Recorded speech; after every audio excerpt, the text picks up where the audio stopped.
US President Barack Obama will mark the 8th anniversary of the September 11 attacks with a moment of silence marking the time that each attack occurred.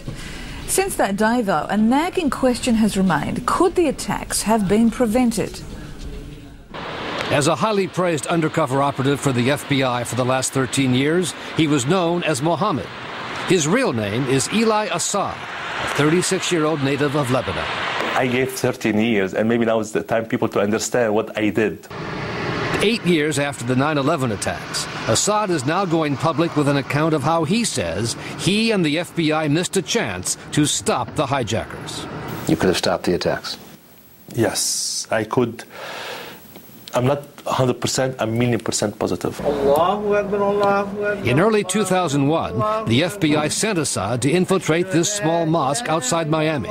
There, he says, he spotted and even recorded conversations with the man later identified as 9/11 hijack leader Mohammed Atta, as well as several others in his group. You saw them? Yes, and even I prayed in the mosque, the private mosque, and I went to certain private meetings.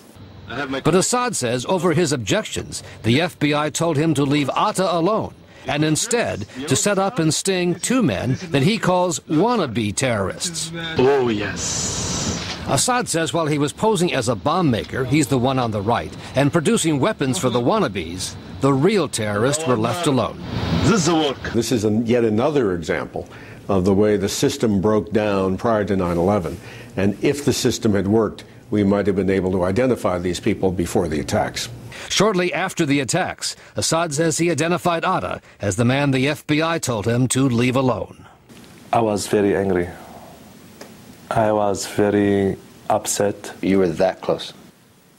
It confirmed what my suspicions were correct. I was right. I was 100% right.